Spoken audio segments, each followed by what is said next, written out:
everyone, to another edition of the Cryptid Consortium. I'm Jeremiah, and I'm here with my brothers, Nick Valente and Gary Hey, Spikes Jr. How's it Howdy. going, gentlemen? Doing Jay, good. Jay, doing good. Gary, doing great, man. Doing good. Got a great show for you tonight. Nick, you want to fill the viewers at home in on what we're covering?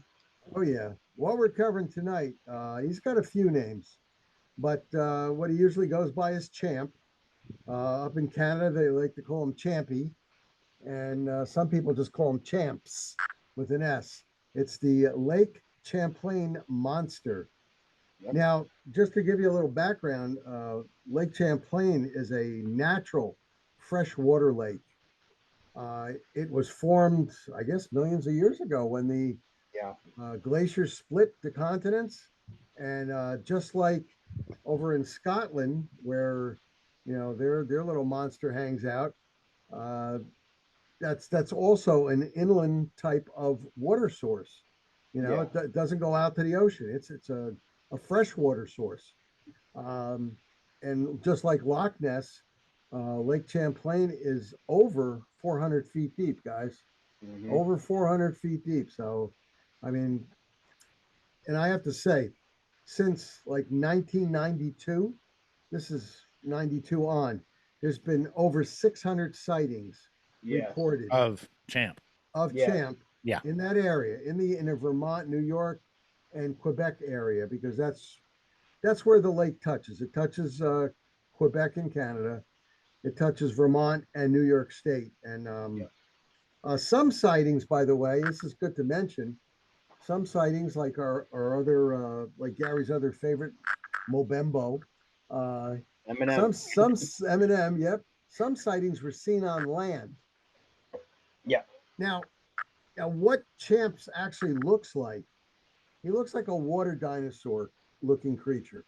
I'm on it right Uh, now. yeah, and he has a serpentine neck, a small head, uh, a long tail, humped back, and like four flippers. So if people want to say later on, yep, there he goes.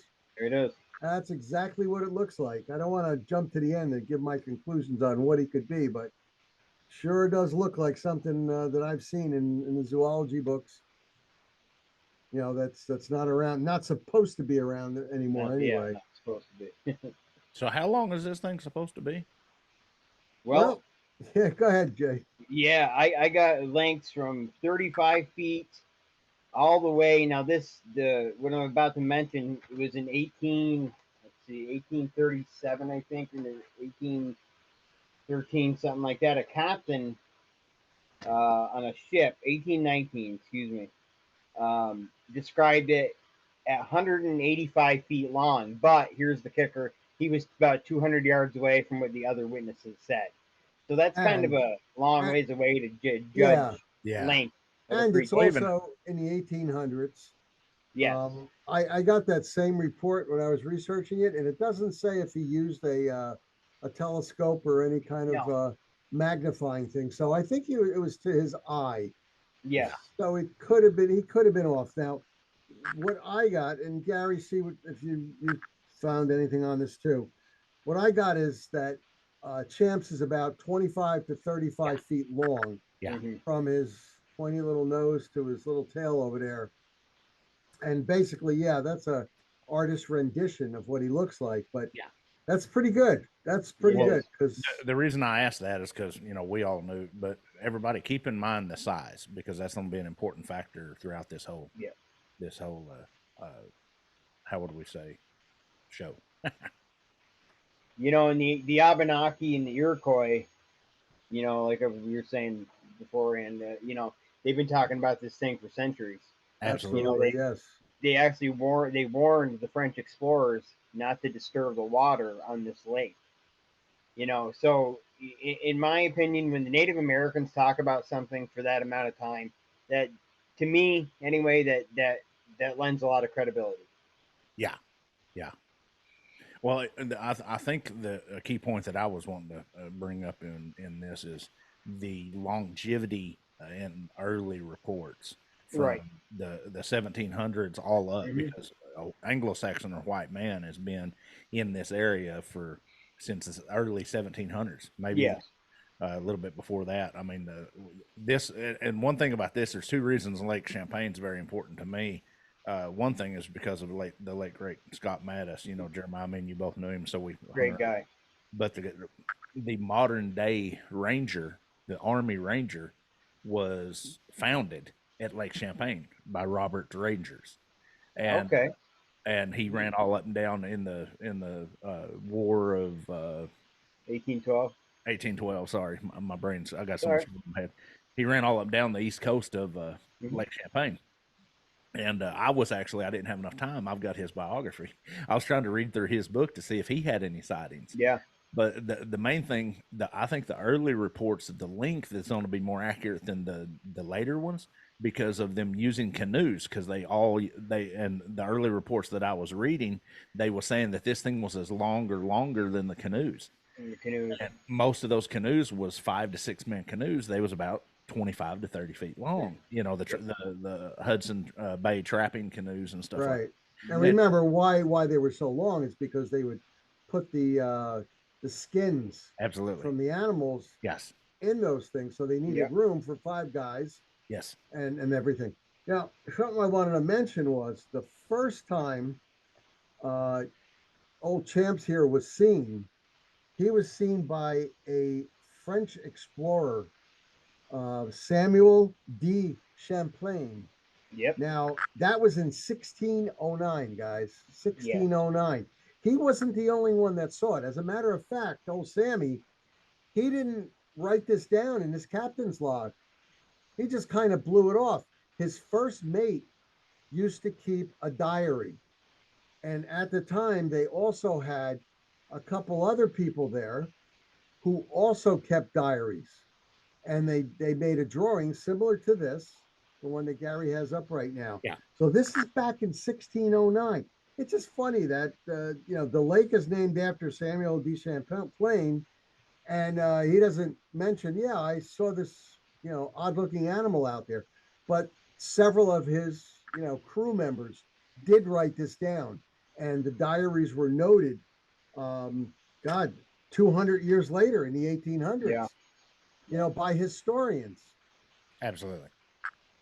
Now, that was the first time it was reported in any journals.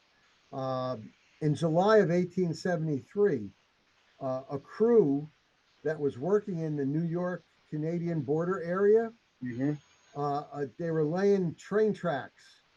So they were a train track crew, the New York Canadian Railroad Company, and they were along the shore near Dresden, New York. Is that up near you, Jay? Dresden? I'm 45 minutes from Lake Champlain. Oh my God. Well, Yep. that's where they were laying track, right along the shore. Yep. As a lot of track was laid back then anyway, because they wanted to have it close to shore. So when the ships came in, take it right to the trains, and the trains take it to the center of the country. Yep. But enough of the history lesson here. Let's say what they saw. They saw a serpent with a large head Yep. swimming towards them. A large head, a long neck, and they saw a tail and a humpback, and it was swimming towards them across the lake. And some of the guys ran, some of them stayed there, and I guess whatever it was had no interest in him because it veered off to the left and didn't bother them. But a few days later, several other people who were not workers, they reported seeing the creature to the local constable. Well, what I found, Nick, is didn't mean to cut you off, but I just wanted to throw this in there. Yeah, please. Like you said, in July of that same year, it was a Clinton County sheriff's deputy, which would be the Plattsburgh area, and by the name of Nathan Morey, reported an enormous water serpent that was 35 feet in length. And then in August of that same year, a steamship, WB Eddy, encountered Champ while running into it. According to the tourists, the ship was almost rolled over. And that same year, this is funny, P.T. Barnum offered a reward of 50 grand for the hide of Champ. And now, they had a lot of people go out to try to claim that $50,000 reward. I mean, that was a lot of money back then. I mean, 50 grand back in the 1800s. Yeah. Whoa. So Now, I found that interesting. well, the one I told you about with the railroad crew, laying down the track, that was 1873. That was July. right. Now, 10 years later, in July of 1883, Okay. a Cumberland city sheriff by the name of Mooney, he saw a huge serpent that was, he said, 25 to 35 feet long. Okay, that's the same one I just meant. Yeah, that's the Well, one I this is mentioned. 1883, though, 10 years later. I must have screwed up on the date or something. And Mooney, Mooney. Yep, Nathan Mooney. Yeah. Okay. Yep. Well, anyway, he said it stood 5 feet above the water. Mm-hmm.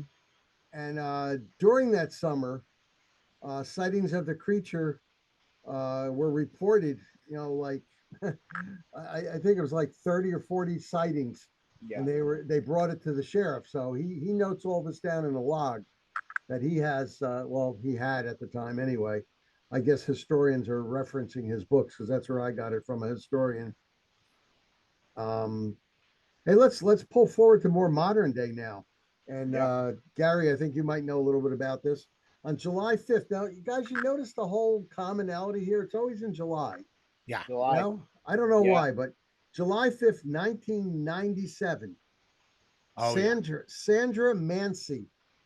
Now, Gary, if you can I'm pop working on up it right that now. one. Yeah. Sandra Mancy and her family were by the shore and they saw the creature. They all saw the creature. So it wasn't some sort of mass hysteria because everybody who reported it to the local constabulary, they reported it the same way, the head and There neck, you go.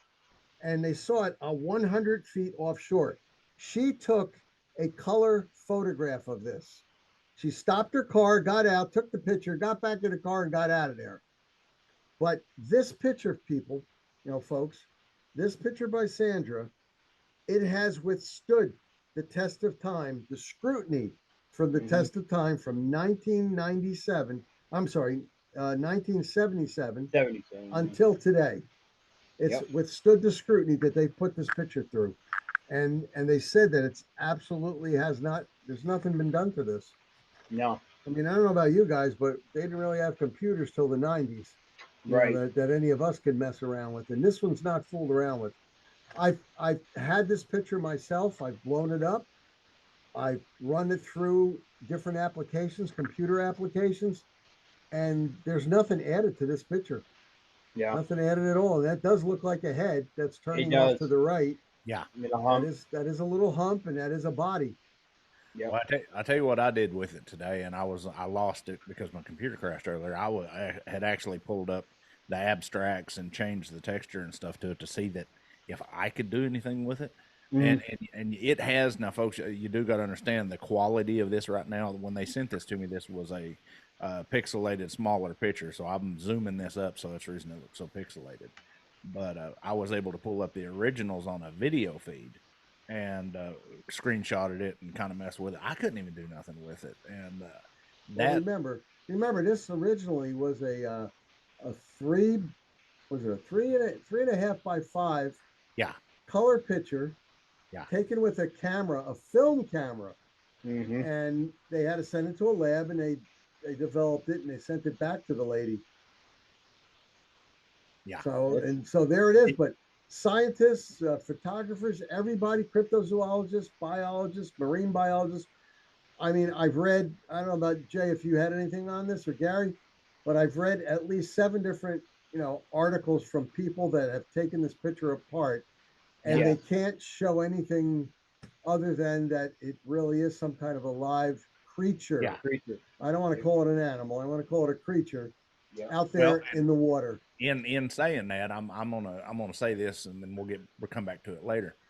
The only other thing that I know that could make a shot like that would be a certain about 4 breeds of whale that have large dorsal fins, or a large curved, a large curved dorsal fin, which is the orca, and then pectoral fins when they lay on their side and come over and bend them, and that would be a humpback. Right.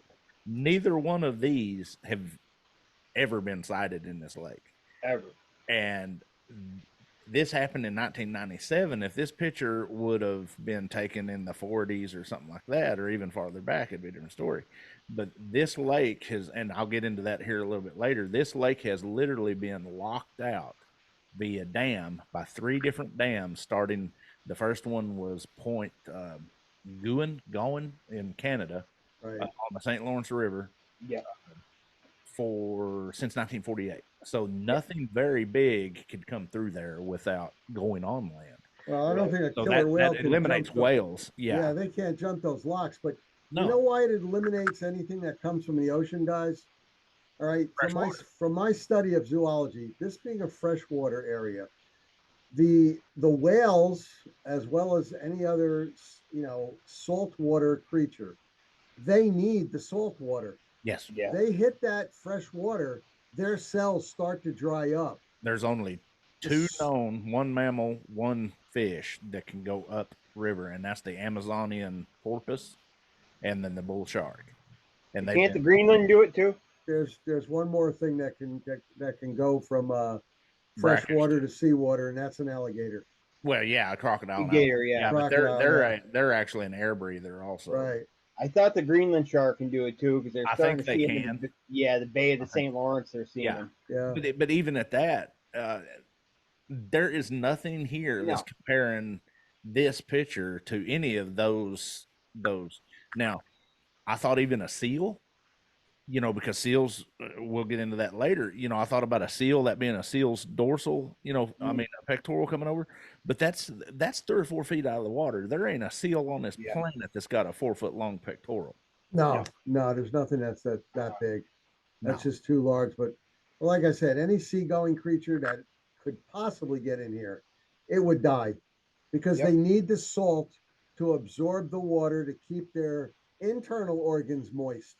So that's the whole reason, and folks. You always wonder why this can't live here or that can't live there. Or I had a cousin of mine that had saltwater fish tank, and he went away on vacation. And one of my aunts, his aunt also, was supposed to come over and take care of the fish. She decides to take the fish out and empty the fish tank out and clean it for him. She fills it up, not with the special salt water that he had 5-gallon jugs of, but she filled it up with fresh water. And the next time she went over there, they were all belly up.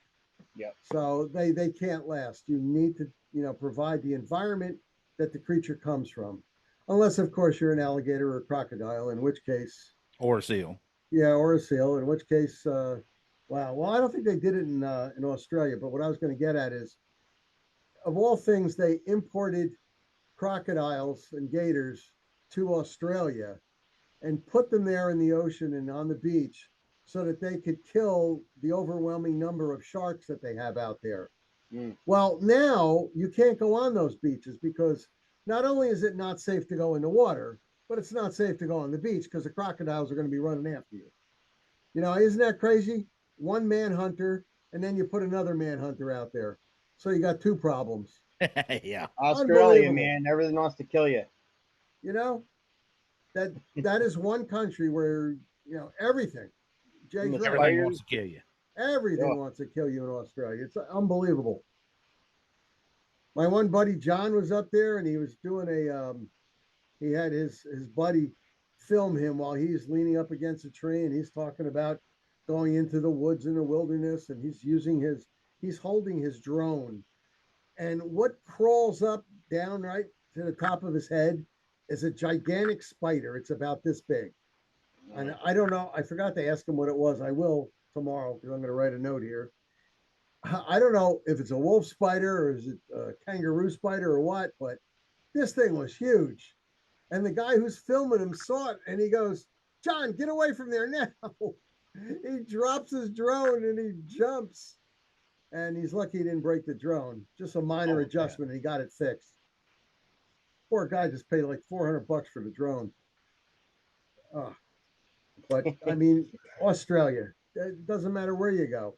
You could be in your house and you got shit coming in there to try to kill you. That's right. But back to Champ. Yeah. Back to good old Champ. Now, we did talk about back in 1883, which Sheriff Mooney, and the reports that came in. We talked about Sandra Mancy. We showed her picture, and we did say that it did last, the test of time and all the scrutiny. Yeah. In July and October, both months. So here we go, July again, guys. I mean, July. this is like the fifth reference to July and October of 20,000 in Button Bay, New York, Yep. and in Otter Creek, Vermont. Mm-hmm. A um, I've seen a lot of Otter Creek. yeah. But I mean, both of them because they are kind of near each other. You Yeah. had a film crew go up there, and they had oceanographers and marine biologists, and they were studying the area. The film crew stayed up there for a good 3 weeks, and what they did was they video filmed for two long neck creatures that were in Button Bay during that 2 weeks time that they were there, and they saw them frolicking in the bay, and they were in the shallow water area also. So these things just didn't stay out there. They were hoping they would come on land so they Yeah. could see more. But this is video. Jay, it was like 25 minutes of video before they disappeared. Yeah. And the same thing in October when they went to Otter Creek, Vermont, the same thing, except this time instead of having two or three creatures, they only filmed one creature at a time. I seen You know, that one. Yeah. frolic, yeah. And that was another 20-25 minute film. Yeah. So I mean, what's going on here? We've got since 1992 600 reports. Yep. Before that, they had over 200 reports from Yeah. the 1600s into the 1800s. The Iroquois Indians, Native Americans, they've been reporting this, and they have it in drawings also. hmm I don't think that one got across to Gary. Gary, you still there? Gary got blinked out. It'll happen. It happened with my computer before. Oh, there Oh, you are. there you go. Gary, I sent you some Native American drawings. I don't know if they went through because it didn't show Did that you they just did. now send them? No, this afternoon when we were. Oh, yeah, everything you sent me, if they went through, I've got All them. right, well, you didn't get them. But long story short, you know how the Native Americans used to draw stuff in hmm caves and on the sides of mountains? Well, they drew stuff of this serpent like creature, Yes. Oh, no, this I didn't get dinosaur those. creature with the flippers. And every one of them, I was just so amazed. Every one of them had this long neck, this long tail, and had four flippers. And every picture had four flippers. This is the Iroquois. The other tribe, I didn't get any artwork. Abenaki. Yeah, the Abenaki, I didn't get any artwork from them, but No. I was able to find from the Iroquois. Yeah. So, I really thank the Native American Indians for a lot of stuff they've done. Absolutely. They've drawn Bigfoot, they've drawn Thunderbirds, Yep. they've drawn champs. I mean, without them, we wouldn't have anything to base, modern day pictures on because we can say, Right. hey, wait a minute, they drew this back then. What's going on? How come we're Absolutely. seeing it now? Sorry. But anyway, that was in 20,000 AD in our time. Um, Is that the same incident where they did the echolocation and they picked up that uh, they said it sounded similar to a beluga whale, but but not, definitely not, yeah, but but definitely not the same right, creature. but not. And they had some sort of thermal imaging hmm down there, and they said that this thing was anywhere from 20 to 40 feet long, in that area. But I don't know what they compared it to. What could they compare it to down there? What could they? Yeah. Well, so I'm glad you brought up the echolocation and stuff. A couple of things we probably ought to cover is a little bit of the geography and topography of hmm Lake Champlain. Lake Champlain is, I think, outside of the the five Great Great Lakes Lakes. is like the fifth largest state in the North American continent. There's some in Yes. Canada that are a lot larger, but she's 400 feet deep and she stretches for over 98 miles north to south and over 36 miles east to west, fed by the St. Lawrence River, of course, out of the Hudson Bay. But the big thing that I've got me is, studying Loch Ness and studying this, the fauna of the aquatic fauna of Lake Champlain is like 5 times more diverse and a lot more animals than the Loch Ness. They Yes. say that Loch Ness could Right. afford an animal of this size. Well, Lake Champlain surely could. Sure. Sure Because can. there's a, which I'll get into here in a little bit, but there's some very good sized sturgeon in there. There's good sized pike, trout. Lake trout, Yeah. Well, long story short, it has a super large fish population. huge. And why are we mentioning this, folks? I'll tell you why. Without food, nothing is going to last. Right. And what I'm thinking is that such a large creature or creatures, it must have at least 30 other ones in this large body of water that we call Lake Champlain. So if these creatures are there, they have plenty of food because there's plenty of fish. There are sturgeon there. Gary, did you say that there was a seal population or anything in there? Well, there has been, and they have since 2015. There's been like four. They've caught 4 seals at the lock trying to get into Lake Champlain. Right. And so if they've caught them at the lock and taken them on the other side, then they've got past the lock. But so I want everybody to understand why I'm pounding this point home, though. Let's go to the Himalayan monster that's up there in the Himalayas, the Yeti, right? What the big deal was, it said it's so high up and it's so cold that there's no food up there. There's no deer, there's no fox or wolves or anything for the Yeti to hunt down and eat. So how is it lasting up there? It's so high up and it's so cold. Well, with Champ, there's plenty of food. Yeah. As Gary said, there's fauna there. There's just so many different types of fish over there. It's plentiful. And Jay, you mentioned your research. It said something about New York and Vermont wanting it to be a protected area. Yes, which is interesting to me. Yeah, so hit on that. 1981, in Port Henry, New York, declares Lake Champlain, their waters, a safe haven for Champ. 1982, Vermont passes a House resolution protecting Champ. 1983, in New York, both the state assembly and the state senate raised protection laws.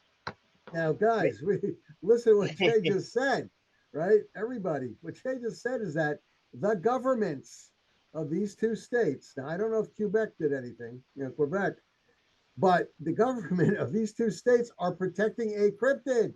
Yep. All right, a known cryptid.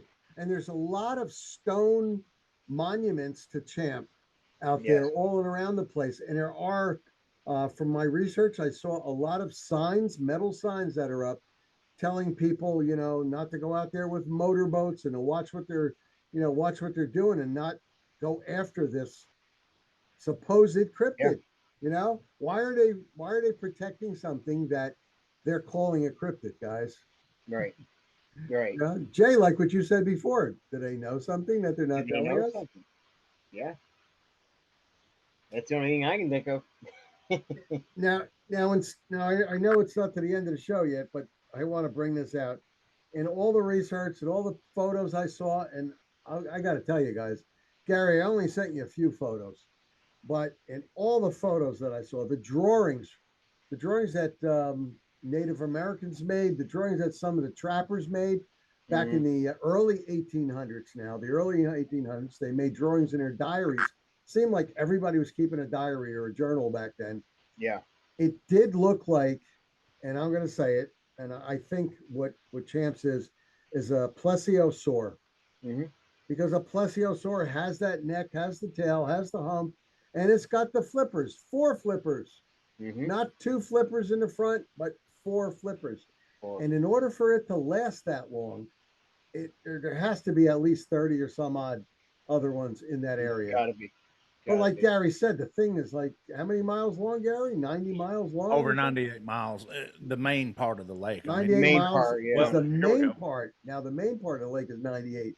So you got all that other sidewinding area too. So, it's very, very viable that a dinosaur-like creature maybe evolved over the years, over the centuries and everything.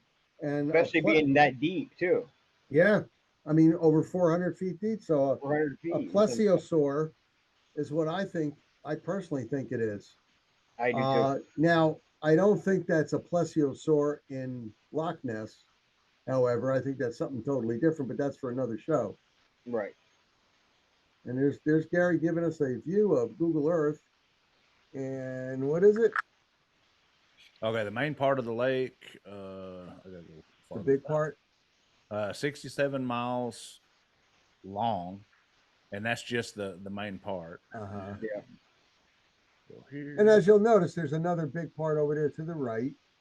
You know, Yeah, listen. I mean that's a pretty large area. Yeah, Yeah. It's all connected.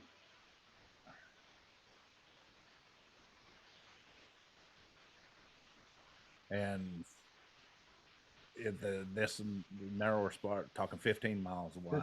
So Mhm. she's humongous. I mean, she's big. The So, huge lake. Yeah. I've been fishing on that lake, and it's just massive. And if you zoom in right there, you'll see there is Jay's house, and I see a couple Sasquatch outside there. What's going on? Yeah, having them over for barbecue tonight. Sure, of course. Of course. Damn. We can try to invite Champ too. All right, so my vote is that it's a plesiosaur. I So think I'm with you on that, Nick. There's all some right, type of plesiosaur that has evolved to live in that lake. You know. all right, you ready? Let's hear it. Gary thinks it's a Houndorosaurus. Well, I'm not going to say yay or nay either one, but as the way we the way we founded this is these guys are we do a kind of a good cop bad cop thing, and me I'm trying to debunk everything, but I'm really having a hard time with this because there's a lot of testimonies, a lot of images that just and videos that just I could spend hours going you through all this stuff, God. and multiple witnesses from police, government people, people has even taken what do you call them, lie detector tests and stuff. Mhm. But so I'm just going to walk everybody through that quick about the comparison of animals. Now in Lake Champlain, we do know we have pike, we got trout, very large trout. I'll show in just a minute. Pike, sturgeon, trout, otters. Otter Creek, very been well known for otters. This lake was also known for beavers. So I'm going to go through some of the pictures that y'all sent me and just kind of give you a comparison. Now this is a computer generated, folks, of Mr. Champy here, and I'm going to throw a comparison up for you, and y'all gonna be like, "Wow!" As soon as I pull you up here, hit share, and then come over. This is supposedly one of the views that a lot of people see of Lake Champlain when they're canoeing and kayaking. Yep, that's computer generated of what somebody computer saw. generated. Now I'm telling you, that to me is scary as all get out. Now I'm going to throw the biological side of it that could be very easily mistaken. Yep, That's a harbor seal. That's a harbor seal with whiskers. Harbor seal. You talk about From a distance. From a distance, that would look close. Now here's another one though. Where you at? Now this is the one that really got me. That is an otter. An otter can get up to 6 feet long. People got to remember that they can grow. Plus, they have tails. Yeah, and see behind it, that would, if it was dark, you got real excited. Everybody knows that it's a human phenomenon for size comparison, especially in the air or in the water, because there's no physical structures to compare it to. That could very easily look like, to me, just saying, could look like a champ. But here's the one that really got me. I pulled up the state records for the trout and the sturgeon, and I ended up losing them. But the trout was like 54 pounds. I did keep the pictures. Look at this rascal. Now this is a pike from Lake Champlain. Now I understand this is a long time ago, but this is a pike from Lake Champlain. And pike are known to come out of the water halfway. They're known to. Oh yeah. That could very easily. Now, one of two things here. You could be mistaking this for champ, but you talk about food for champ. Talk about bringing it in. Another image that I found that really blew my mind. This was 1996, 97. Now, this was not in the lake proper. This was in the river north of the lake on the Canadian side. Mm-hmm. Sorry, I didn't hit the button. This was not in the lake proper. This was on the river. On the river about 10, I think they said 10 miles south of the lock. So this came through the lock. And or it was down in the lake, because everybody knows that sturgeon come inland and exit. That's a good 12-footer. Yeah. Yeah, and if this come out of the water, it could very easily and look like a, similar. I'm not gonna say similar, right? Look just like it. And then also we have, this is the pictures of 2015 of them removing Charlie, which was a harbor seal that was 6.5 feet long and over. Now that picture that I showed you earlier of the head, that was Charlie. Okay. But this is the picture of them removing him, and he was on the back side, the downstream side of the lock. So we do know that if them bringing ships in, that something could per se come from the ocean in. Now, here's the difference. I think Champ is more feasible. 3 things more feasible than Loch Ness. Loch Ness has not been connected to the ocean in thousands of years, unless it's on the ground.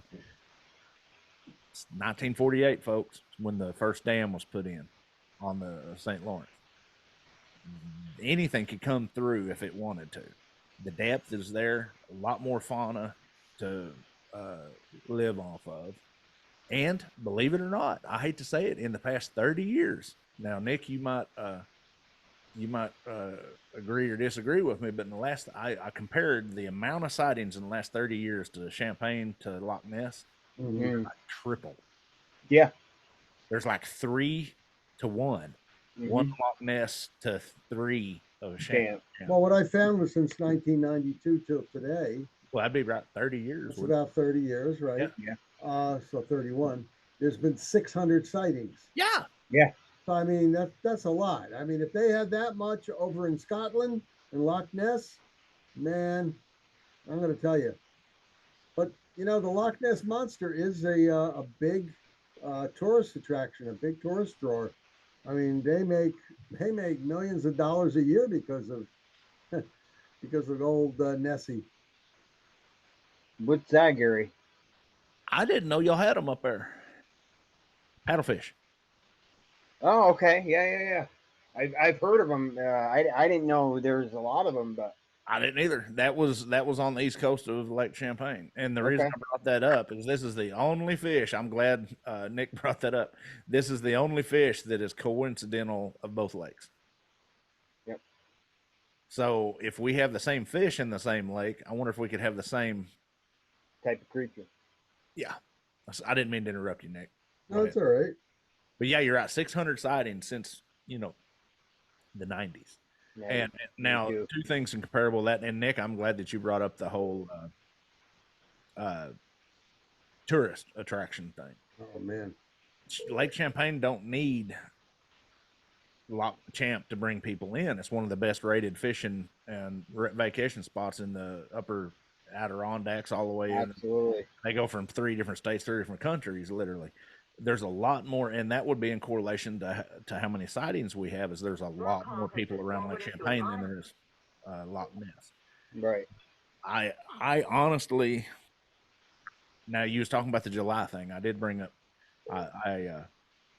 Lake Champlain is a deep lake, but it doesn't get near as cold all year round as Loch Ness. Loch Ness stays very cold. Lake Champlain gets cold in the winter. Could you come down to the kitchen and bring that downstairs to me? It's near the candle. He didn't mute it. Wait, what? Bring my drink Gatorade down. Oh, okay. Yeah, sure. Where are you? In the basement? Yeah. There we go. You didn't mute. I didn't. No. I thought I was muted. But in comparison to Loch Ness, Champlain stays about 30 to 40 degrees warmer during the summer than Loch Ness. So I was wondering if maybe that has part to do, either more people are out in July than they are in the winter, or if the water's, fish will move deeper when in colder weather, especially up north. Well, so look where we're talking though. We're talking Canada, upstate New York. Yeah, it's cold up there. Yeah. Now, come July. Jay, how was it in July where you live? Because you live. July gets, well, for us up here, 95 degrees is hot. All right. So you've got 80 to 90 degree weather up there. That's vacation time. Yeah. And I mean, fishing is such a giant sport. Thank you. Got it. Fishing is such a giant sport, guys, that it's no doubt you've got all people out there on the lakes, and look at all the different varieties that you have out there. It's absolutely, absolutely amazing, what they can catch out there. So I no doubt, the husband of the family over there saying, "Dear, let's go up to Lake Champlain there, and while we're out there, I'll do a little fishing." Yeah. And she says, "Sure," because it's a beautiful area. Yeah. I mean, what's the worst that can happen? A Dugway bites your head off, or a and in Sasquatch, saying that, the sightings are not just to July. I mean, but that they seem to spike during July. Maybe because more people are out, because there's been sightings in January, February. But as Nick was saying, it seemed a lot more sightings in July to October. Yeah, I mean, all the research I've done, July. Yeah. I mean, it's like, what the heck? Now, I didn't catch. Does that Nick? Does it? I mean, both of you, Jeremiah, you're right there. Does that lake freeze over during the winter all the way? It does, but the ferries go through, so the ferries break the ice up, and you've got ferries from 3 different locations. So they do break the ice up. Well, but like I said, in saying that, in the winter, in the colder climates, freshwater fish will always go deep because the water stays more consistent. Right. So that might be the reason we have a less, like when I go striper fishing in the winter, we're at Lake Texoma, we normally fish at like 20, 30 feet to 10 feet in the summer. In the wintertime, we're fishing 70 to 80. Sure. And that lake's only 100 foot deep. So I'm wondering if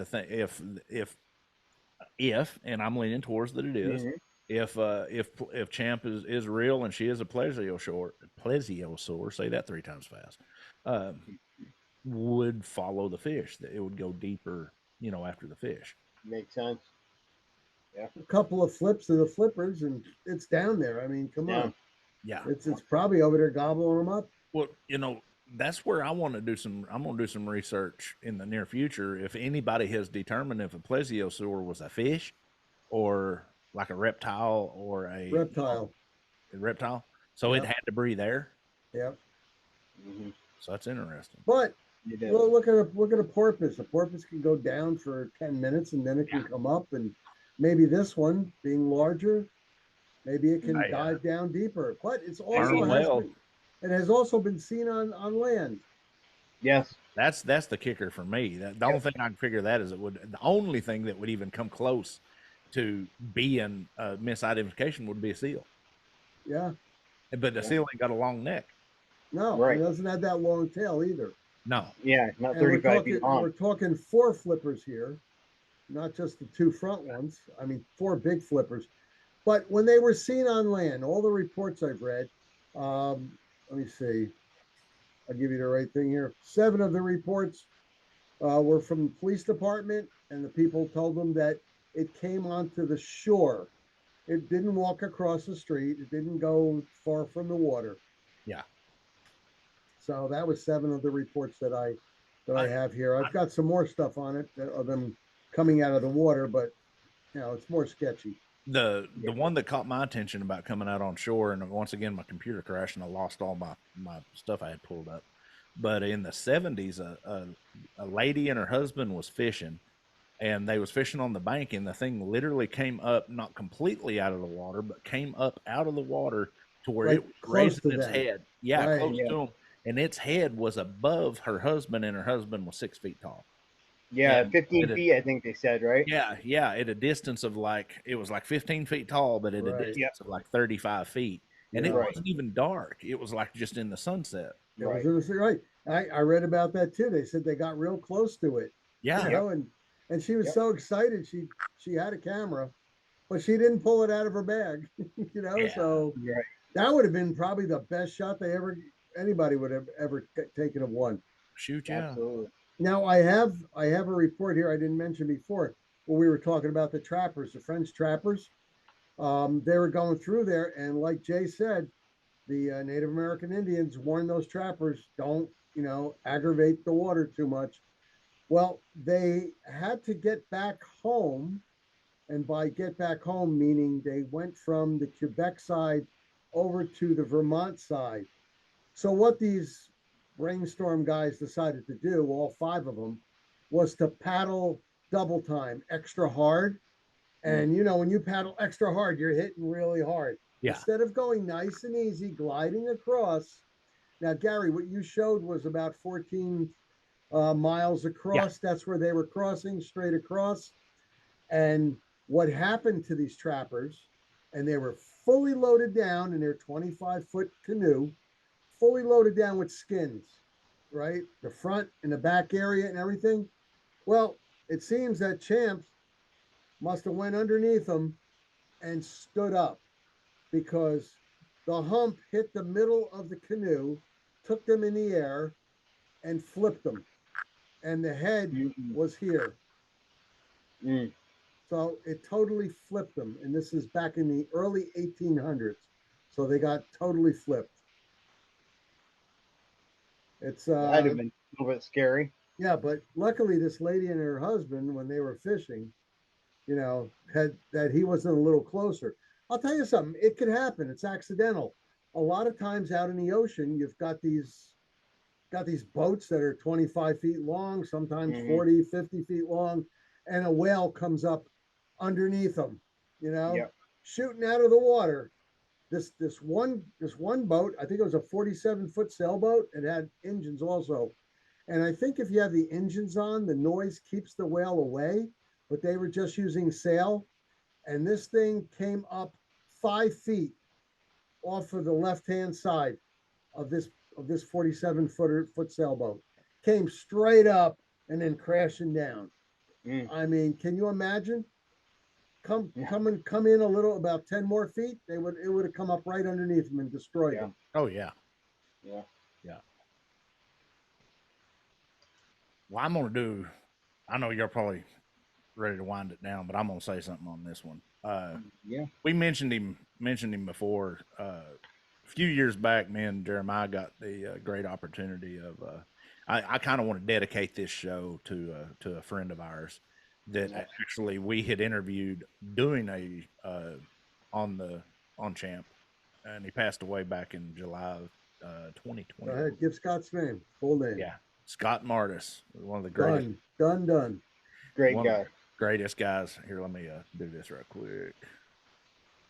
One of the greatest guys. We've spent many of late night just talking on the phone for hours and hours and hours. He literally lived on Lake Champlain specifically. He was from Florida, but he lived on Lake Champlain for 25 years and researching Champ. And like I said, just a great guy. And as soon as y'all mentioned we was going to do Champy, I just had to bring him up. Absolutely. He was a great light to a lot of us, especially me, because at that time I was real interested in Champagne and Champy. And he had been to Loch Ness like 3 or 4 times and helped with. He's been on a Monster Quest. He's been on a bunch of. But I just wanted to bring memories to him because he's kind of the one that started this for me. Absolutely. I will dedicate this show to him. Yeah, that's the sad part. A lot of our solid, dedicated cryptozoologists have passed on. We've lost 3 in the past 3 years. Yep. 4. We just lost in the cryptid side. We just Carrie Arnold, Scott Carpenter. It's just Scott Martis, another one. Just can't. There's a bunch more too. It just like I've said on other shows, the golden era of cryptozoology was back in the 20s, 30s, and 40s. Yeah, and it started to slide into the 50s and then the 60s. What I'm trying to get at is there was money to do research that big companies, millionaires used to donate to the cryptozoologists out there. Cryptozoologists like Sanderson. I mean, these people used to go up to go research the Yeti, and they found many great things up there. I mean, they found the monasteries up there, and they found a monastery up there with a Yeti hand, which was stolen by a movie actor and his cohorts and brought back to the United States. That wasn't a nice thing to do. But I mean, they used to get money to go on safari. I know there's a better word for it, but to do research out there in the field. Right. Real field investigation, real field research.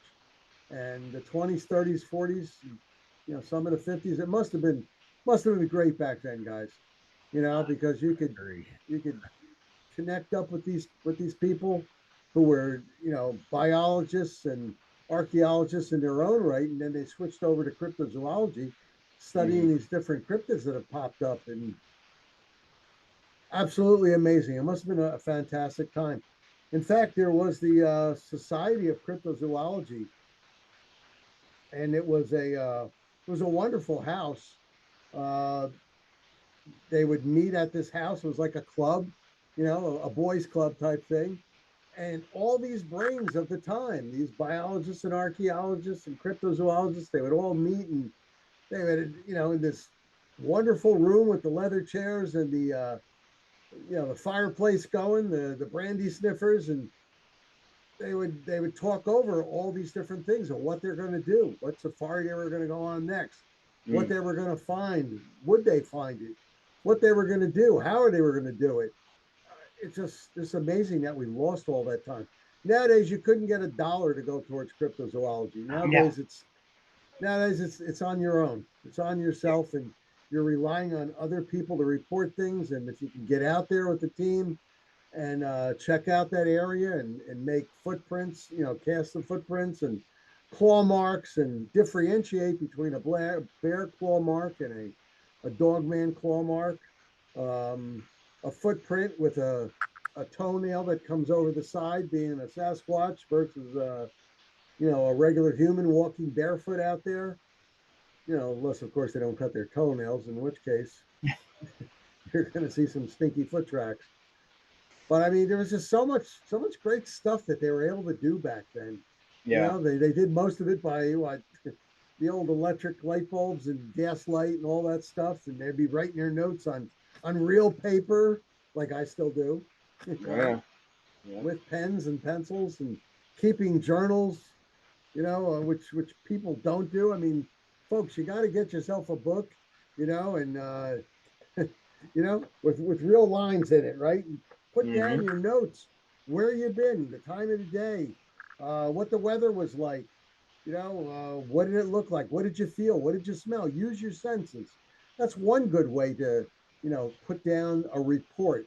Use all your senses. This is what I heard, this is what I smelled, this is what I saw.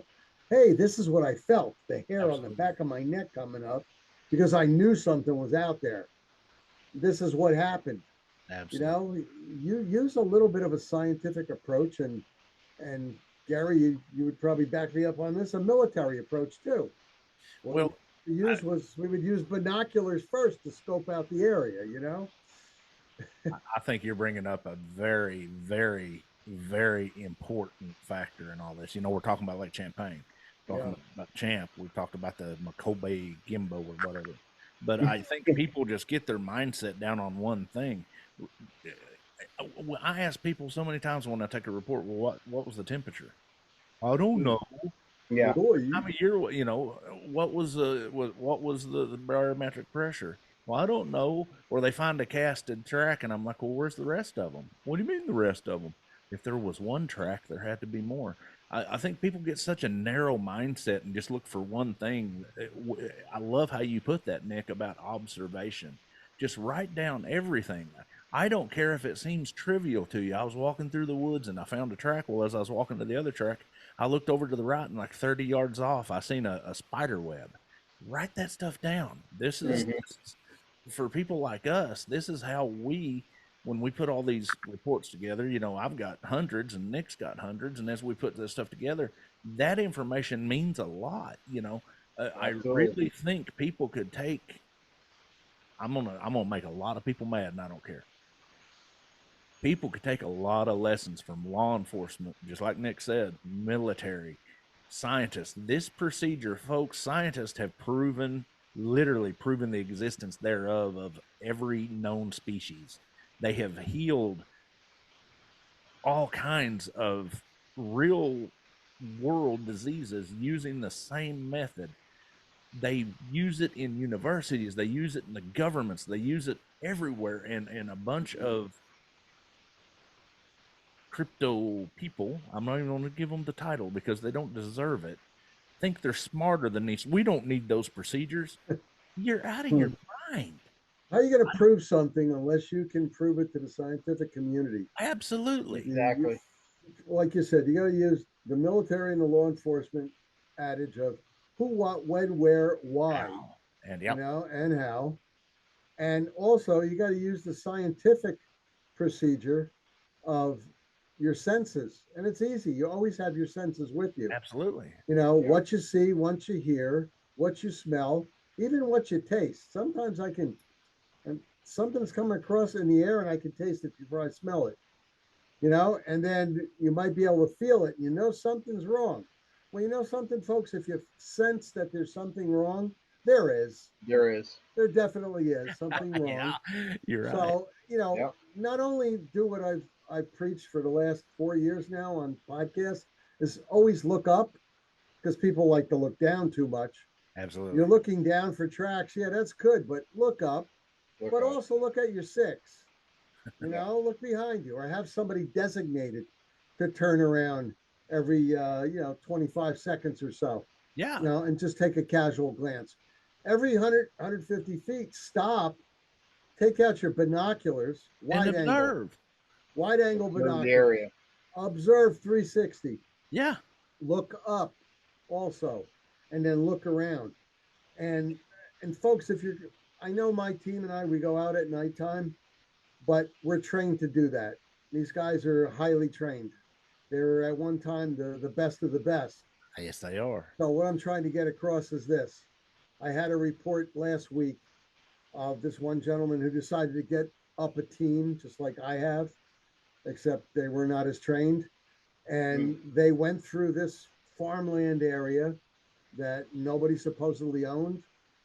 Gary Constantino wire was buried, and it was purposely buried, like not in the ground deep, but right close to the ground, and it was spray painted green. All right, so somebody put that Constantino wire there on the ground. It's like barbed wire, folks, but it'll rip you to shreds. Yeah. Somebody spread this wire out along the ground, and 3 of the members of this man's team, and he had 10 people, 3 of them hit that at nighttime. Yep. Oh, I'm going to tell you something. They were lucky. One guy had a pair of wire snippers, this big, 6-inch wire snippers, and they didn't listen. I mean, if they would have listened to some of the programs, they would have caught. I always tell people when you're out there, wear gloves and wear gaiters so you don't get bit by snakes. Wear Kevlar gaiters and gloves. If you got to wear gloves, because if you fall down and break something and you got to crawl out of there, well, damn, you don't want to do it on your hands and make your hands bleed and get infected. Wear gloves. Anyway, he was the only one with gloves. He was in there for over 2 hours cutting these guys out, and they were shredded. no. They were shredded. 2 people, Gary, out of 10 guys, 2 people had first aid kits. Wow. And I'm going to tell you something. I won't give don't worry, I won't give the names out, but, and I won't even say the state because people will know, but they had mostly Band-Aids and stuff like that, your home first aid kit. Yeah, that's all good and fine, but I got news for you. You get a sucking chest wound from somebody that shoots a gun and they don't know you're out there and it happens to go through your body. Yeah. All right, you're going to need the back and front, of that. If it came out the back, you're going to need that covered. Okay, you're going to need, if something happened to you, you're going to need a tourniquet or 2 or 3 or 4, depending on the damage done. These guys are bleeding. Yeah. Jay, I'm going to tell you, if you would have seen, the one guy took pictures with a cell phone. It was pathetic. They were cut up so bad across their legs that one guy fell on him with his chest. He was torn apart. That Constantine wire is no joke. Oh, that's Lord, I've literally laid miles of it in the military. Well, you know what? If people don't know what it is, get a get a box of saran wrap and look at the bottom where that metal strip is. Yeah. That metal and make that about 10 times bigger. Yeah, that metal strip is nothing compared to what Constantino wire is. Yeah. Well, not even Constantino wire. I mean, this is true, 100% true. We was in southeastern Oklahoma. I was back with another Bigfoot group and walking through the woods, and that's the reason I tell people all the time, I don't care if you wear glasses or not, get you a pair of damn shooting glasses. Oh, God. I was running point, and I had a baseball cap on and was running, and they was pushing me kind of hard. Come on, hurry up. And we came through, and I guess we was in an area that was known for like marijuana grows and stuff back before it was here in Oklahoma. And somebody had strung a trot line with rusty hooks about eye level off the ground. And one, literally, still got the pair of glasses. It's scratched across my glasses. I've always been real careful about moving slow through the woods because you observe more. I'm going to say this, I can, because he's my dad. My dad drives me batty about, come on, hurry up. I want to get there. And I'm like, shut the heck up and let's slow down. No. When you're in the forest area at nighttime is the big time. Absolutely. You got to slow it down and you got to observe. And like Gary said, you need the clear glasses, but the wraparounds that come to here on the sides. Now, even if you're out shooting, the guy next to you who's shooting, his shell casing might get flipped out at you and hit you in the side of the face or in the eye. Yeah. That's the reason why you want wraparounds, not so that you could look, the tactical, as they call it. But see the glasses Gary has on and the glasses I have here? No, this is not what I would wear out there. I'd want wraparounds, and I've got prescription goggles. Yeah, I've got the goggles that go right against you, so no dust comes in if I need them, and I've also got the tactical sunglasses in different colors, and I personally like the brown lenses, for daytime, because the gray makes things too dark. Blue, I don't yellow. like those. I wear yellow too. Yellow is beautiful. I love the yellow. Non-polarized. For daytime though. Yellow at nighttime, I could see a lot of stuff. Yeah. You want the glasses. Here we go, Nick. We need to. We talked about this almost a year ago. Yeah, you want to do a show on that? Yeah, I literally was me and Scout was part of a search and rescue about 3 years ago, and we found the lady. She was not very old. She was not very young. She was in her 50s, but we found her a half a mile from the road. She was Bigfooting. Walked in, twisted an ankle, broke her ankle. She crawled 2.5 miles. She was a half a mile from the road. Everybody, it drives me nuts when people don't take GPS, don't take water, don't take a day. It don't take nothing to carry a backpack with 2 liters of water or a couple and a first aid kit and a little bit of food. A real first aid kit, Gary. A real decent one. Drives me nuts. People in the woods. Now, I got to say, I walk around in the woods barefooted myself, but I am literally trained. I have trained myself for that over the years. I don't go tromping 10 miles into the back country barefooted because down here we do have copperheads and everything else. But people walking around flip-flops, light shoes, get you a good set of lace-up boots, hiking boots. You can buy them fairly cheap. 90% of a good leather hiking boot will stop most snake bites, unless he's a big rattler or something like that. I'm not going to trust them. I'm going to get the Kevlar Gators. Well, and I agree. I've literally stopped just wearing rubber boots, galoshes, and stopped, copperhead bites. But the whole point I'm getting at is prepare. Tell people where you're going. I understand you don't want people knowing your secret area. Always tell somebody. Tell your mama. Tell your brother. Tell somebody outside of the community if I'm not back by this time. Because that's where we lose so many people, especially in the desert and especially in this heat. Today, it was 104 out here today.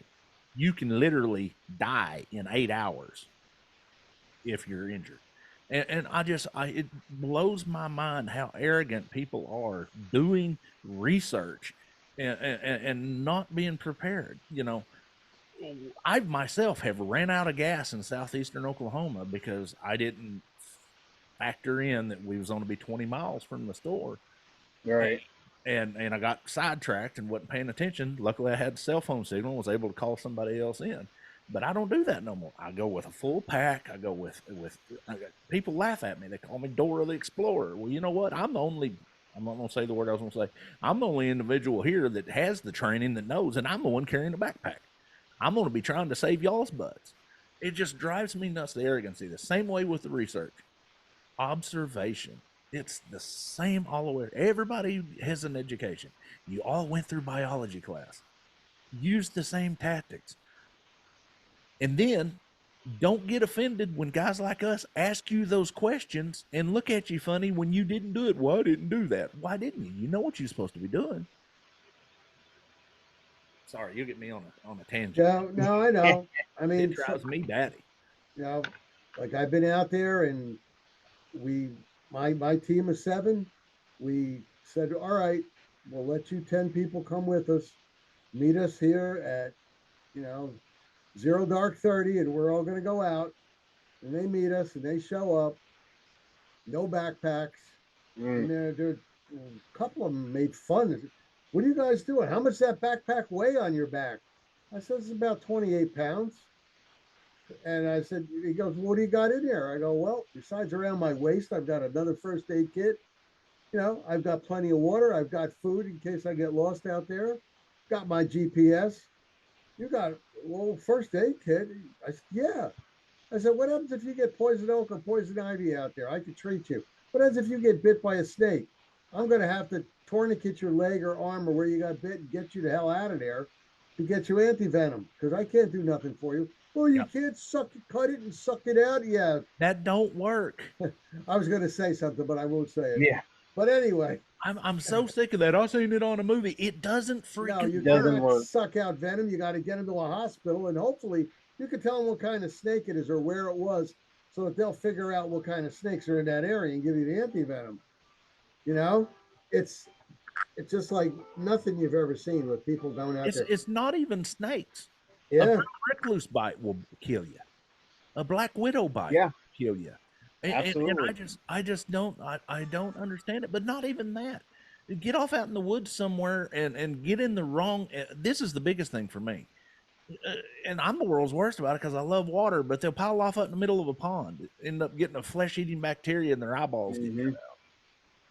It just a little bit of common sense. It just, unfortunately, our community is lacking in that, Gary. and that's my goal with this. I've gotten out of the community flat out, but my goal with this is maybe we can pass a little bit of stuff common sense. I just flat out, just like what Nick was saying, in our military career, I was taught how to set those traps and how to do this and do that from Vietnam vets, which learned it from the greatest, the fighting the Viet Cong. But in a group like that, if you drop 2 people, you don't kill them, you wound them. It takes 2 persons, literally 2 to 5 people to carry them out, depending on how deep they're in, because they have to it's going to slow them down. Absolutely, slow them down big time. And I've seen the Constantina wire. I have literally been out with Bigfooters and see monofilament line coming across the trail down to southeastern Oklahoma and get to looking, and somebody had taken one of the poppers with shotgun shells and stretched it across there. And do you tell the guys you're with? No, you don't want to scare the far out of them, so you just literally me and a buddy of mine just clipped it and took it. But I don't understand. That's another reason I'm big about, especially in Oklahoma now. I get permission before I cross a fence. Yeah, then you ask the landowner. Yeah, you have anything out there? I mean, one guy goes, "Yeah, I've got some punji pits out there, and I've got some." He said it's his own homemade claymore, but he's got the 2 shotgun shells turned over, and it'll shoot 2 feet off the ground. Yeah, that's really nice. You hit the filament wire, and boom. Suddenly you're taking. Not only that, you get caught. All these trail cameras in the state of Oklahoma, trespassing, I think is if I remember right, I think it's a Class D felony now.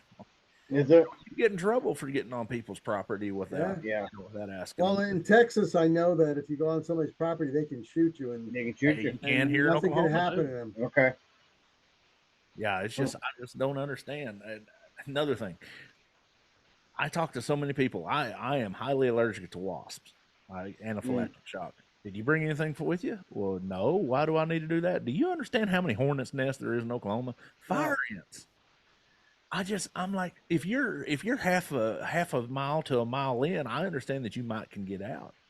But do you understand if you get bit by a snake half a mile in, you're not coming out because you've got to walk out. The biggest thing for a snake bite is to stay still. Stay still and calm keep the turn. blood from Yeah. turning over in your body like that. Yeah. And That's why you got to tourniquet it off right away and stick Yeah. them on a some kind of a carrier. Yep. You know, you make one of them long triangle carriers, stick Travoya. them on, and you could have two people carry them out Yep. or drag them out at least. But oh my God, people don't understand. It's not, we go in 12, 18, 20, 22 miles, sometimes deeper. We sleep overnight there and then trample on our way out. I mean, that's nothing to walk out for us. But, at nighttime, it's a little rough. You got to go slow.